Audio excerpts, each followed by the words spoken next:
The fluorescent lights of the small corner bakery hummed overhead as 8-year-old Maya pressed her tiny palm against the glass display case, her breath fogging up the surface as she stared at the rows of birthday cakes inside.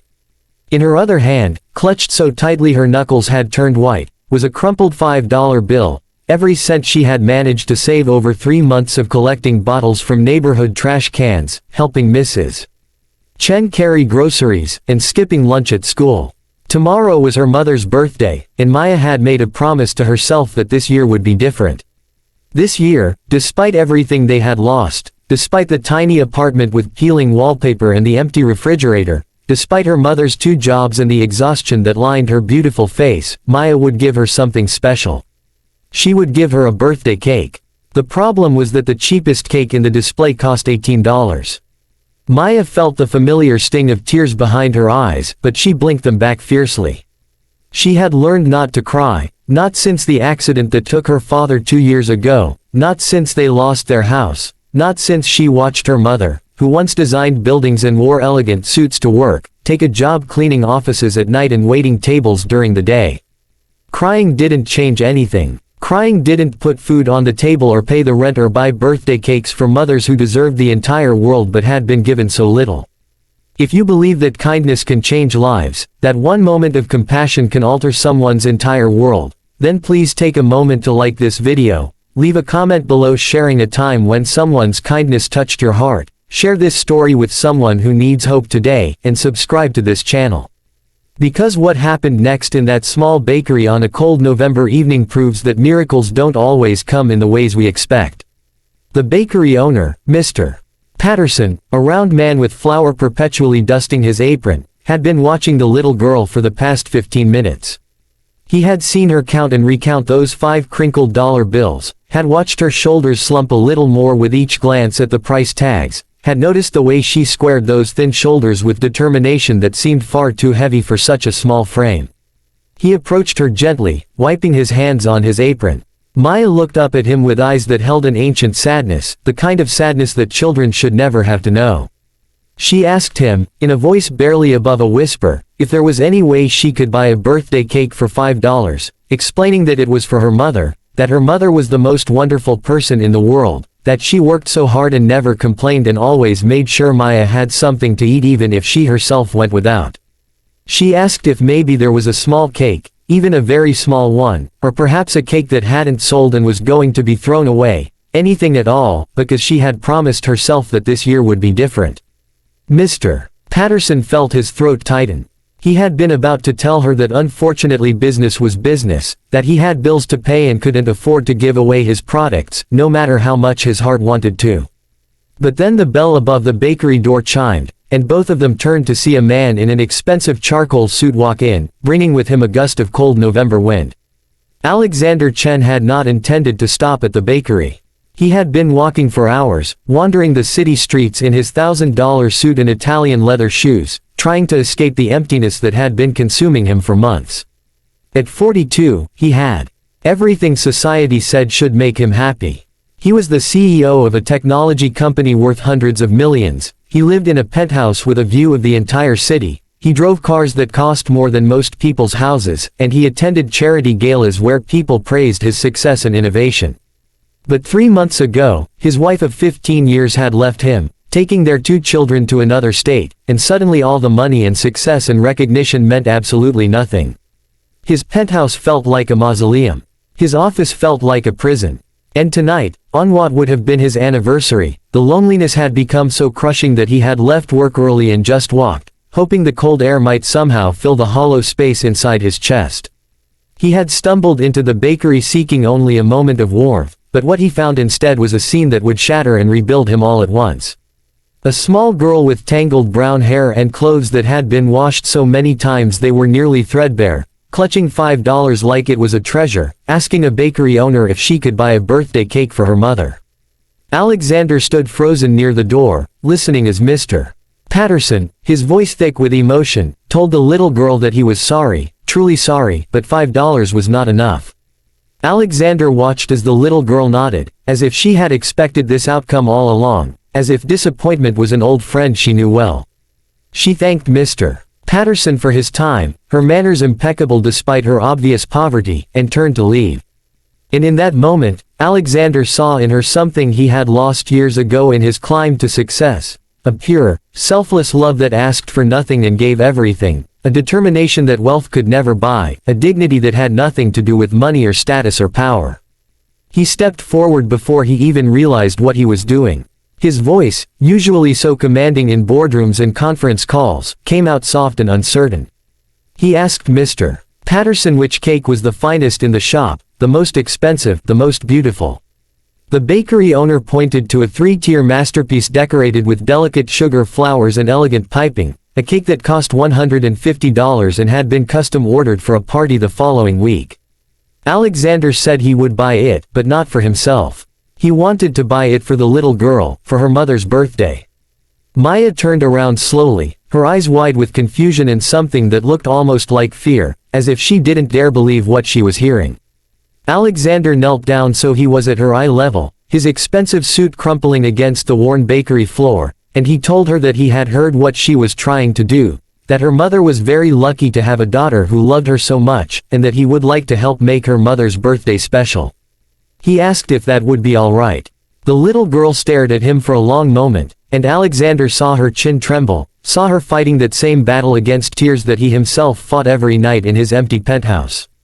She asked him why. Why would a stranger buy an expensive cake for someone he didn't know?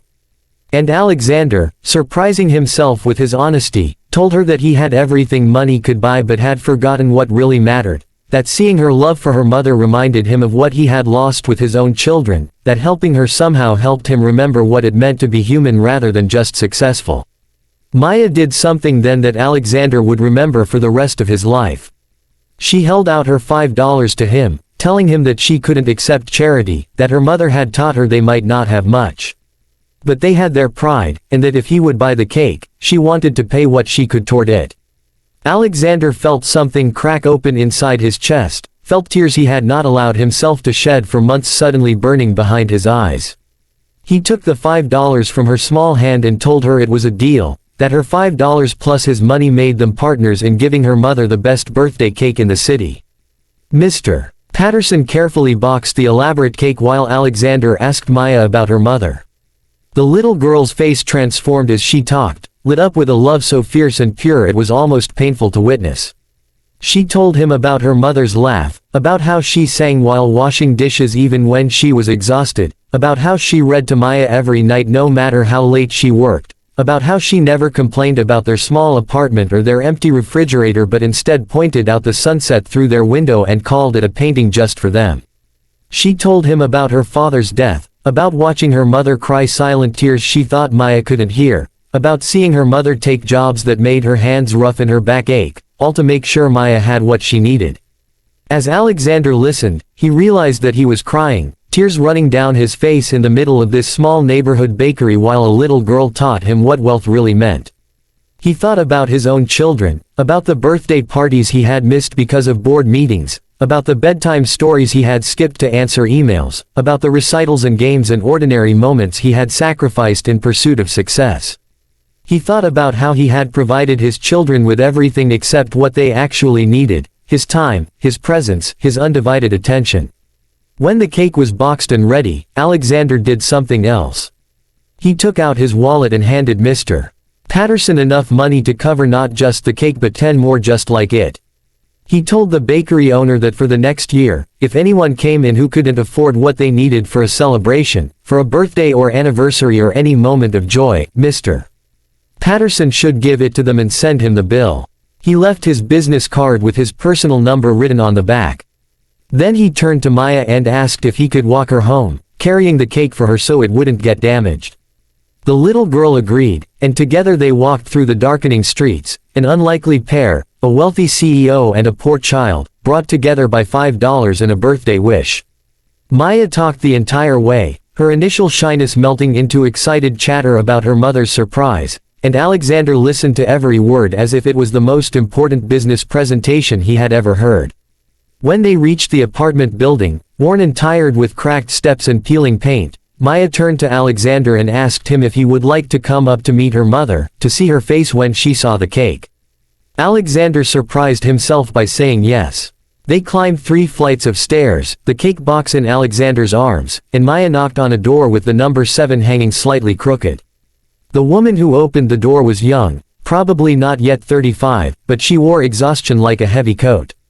Her hair was pulled back in a messy bun, and she wore the uniform of the restaurant where she waited tables. But when she saw her daughter, her entire face transformed with a smile so full of love that Alexander had to look away for a moment. Maya practically exploded with excitement, pulling her mother inside and pointing to the beautiful cake that Alexander set carefully on their small kitchen table. She explained everything in a rush of words, about saving her $5, about the kind man at the bakery, about the partnership they made. Her mother listened, her hand over her mouth, tears streaming down her face, and when Maya finished, she pulled her daughter into an embrace so tight and long that Alexander felt like an intruder on something sacred. Then Maya's mother turned to Alexander, this stranger who had entered her life and changed everything with one act of kindness, and she thanked him in a voice broken with emotion. She said she didn't know how to repay him, and Alexander, his own voice unsteady, told her that she already had, that her daughter had given him something far more valuable than money could ever buy, a reminder of what actually mattered in life. They talked for over an hour, sitting around that small table in that tiny apartment that somehow felt warmer and more like home than his penthouse ever had. Maya's mother told him her story, about the dreams she had once had as an architect, about the accident that took her husband and their savings, about the struggle to keep going for her daughter's sake, about finding joy in small things and teaching Maya that wealth wasn't measured in dollars but in love and dignity and gratitude. Alexander told them about his own story, about the success that had cost him his family, about the loneliness that no amount of money could fill, about realizing tonight that he had spent years climbing a ladder only to discover it was leaning against the wrong wall. If this story has touched your heart, if you believe in the power of unexpected kindness and second chances, if you've ever felt lost in your own success or struggled in your poverty, please take a moment to like this video, comment below with one thing you're grateful for today, and share this story with someone who needs to remember that our worth isn't measured by our bank accounts but by our capacity to love and be loved. Your engagement helps this story reach others who might need its message. When Alexander finally left that night, walking back through the cold November streets to his penthouse, everything looked different. The city he had walked through in despair just hours ago now seemed full of possibility. He had Maya's drawing in his pocket, a crayon picture of the 3 of them sitting around the cake, which she had insisted he take. He had also exchanged phone numbers with Maya's mother, not out of any romantic intention but because he wanted to help, because he had connections that could help her get back into architecture, because he knew his company could use someone with her determination and integrity. But more than that, he had received something that no business deal had ever given him. He had remembered how to feel, how to connect, how to be human. That little girl with $5 had not only bought her mother a birthday cake, she had bought a lonely CEO back his soul. Before we end, I want to ask you something important. If you've ever been that little girl with only $5 but infinite love, or if you've ever been that lonely CEO who had everything except what matters, please comment below. I believe in kindness. Let's create a wave of positivity in the comments section. Let's prove that stories like this matter, that compassion is still alive in our world. The next day, Alexander called his ex-wife and had the longest, most honest conversation they had shared in years. He arranged to fly out to see his children, not for a weekend visit squeezed between meetings, but for an entire week where his phone would stay off and his only agenda would be being present with them. He also set up a scholarship fund for children like Maya, kids who had so little but loved so much, and he made Mr. Patterson his partner in identifying families who needed help. As for Maya's mother, within a month she was working as a junior architect at a firm where Alexander had connections, her talent finally recognized and valued. They moved to a better apartment, and Maya no longer had to skip lunch at school or collect bottles for pennies. But they never forgot where they came from, and every year on her mother's birthday, they bought 2 cakes, one for themselves and one to give away to someone who needed it, always remembering the night when $5 and a stranger's broken heart created a miracle in a small neighborhood bakery. And Alexander learned that the best investment he ever made wasn't in technology or stocks or real estate. It was $5 and an expensive cake that bought him back everything he had lost in his pursuit of success, his humanity, his purpose, and his understanding that the only wealth that truly matters is the wealth of the heart. Because sometimes the poorest among us are the richest teachers, and sometimes we find ourselves not by gaining more, but by giving everything away to someone who needs it more. And sometimes, a lonely CEO and a little girl with $5 can save each other, proving that kindness is never really about the money. It's about recognizing the humanity in each other and choosing love over indifference, connection over isolation, and generosity over greed. That is the real miracle. That is the story worth telling. And that is what Maya's $5 bought that cold November night. Not just a birthday cake, but a reminder that we are all worth so much more than the dollars in our pockets, and that the smallest acts of love can echo through eternity, changing lives in ways we can never fully measure or comprehend. The end.